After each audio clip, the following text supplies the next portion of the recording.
गाड्या BMW, Maruti, Honda आणि इतर नामांकित कंपन्यांच्या गाड्या पाहून तुम्हाला वाटेल की या गाड्या पार्किंग मध्ये उभ्या केल्यात, पण हे चित्र काही वेगळं आहे। या सगळ्या गाड्या ठाणे पोलिसांनी जप्त केल्यात। गाड्यांच्या चाव्या पोलीस दाखवतात। याच गाड्या भाड्याने लावण्याचं आमिष दाखवून गाडी मालकांना या त्रिकुटानं कोट्यावधीचा गंडा घातलाय। वही 55,000 का पैकेज में हम लोग से लगवा रहे थे गाड़ी, तो आपको कुछ देने की ज़रूरत नहीं पड़ेगी, ना डीजल ना मेंटेनेंस ना कुछ भी, सिर्फ आपको पेपर वर्किंग करना है और कुछ नहीं, जिसकी कीमत आज के डेट में 10 लाख रुपए है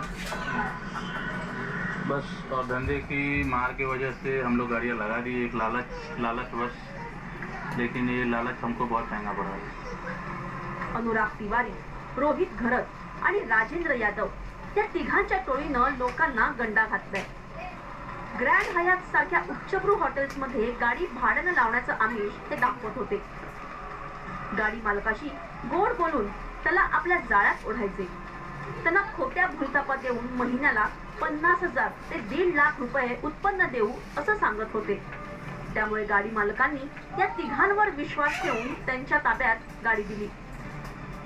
इतकंच काय तर त्यासाठी त्यांनी 15 ते 20,000 रुपये अनामत रक्कमही दिली, पण तिघांनी गाडी मालकांचा विश्वासघात केला। त्यांनी गाडी हॉटेलला न लावता स्वतःच पैसे कमवले आणि गाडी मालकाचे पैसे बुडवले। याची तक्रार पोलिसात केल्यानंतर पोलिसांनी या त्रिकुटाचा पर्दाफाश केला। आतापर्यंत आम्ही 3 आरोपींना अटक केलेली आहे आणि 41 गाड्या त्यांच्या ताब्यातल्या जप्त केलेल्या आहेत। त्यांच्याकडनं खोटे बनावट ॲग्रीमेंट आम्ही जप्त केलेले आहेत। त्या ॲग्रीमेंटच्या आधारे आम्ही प्रत्येक मालकाला कॉन्टॅक्ट करण्याचा प्रयत्न करत आहोत। या गाड्यांची किंमत सुमारे 4,27 लाख एवढी आहे।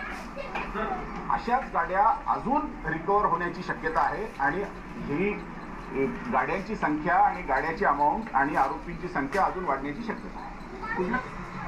या टोळीनं आतापर्यंत 50 ते 60 जणांना गाडी भाड्याने लावण्याचं आमिष दाखवून 3 ते 4 कोटींचा गंडा घातलाय। यांच्याकडून 41 महागड्या गाड्या पोलिसांनी जप्त केल्यात। हे तिघेही भामटे अशाच प्रकारे गाड्या मालकांना हेरून त्यांना गंडा घालत होते, पण एका गाडी मालकानं याची तक्रार पोलिसात दिली आणि यांचं पितळ उघडं पडलं। आता पोलिसांनी यांना अटक केली आहे।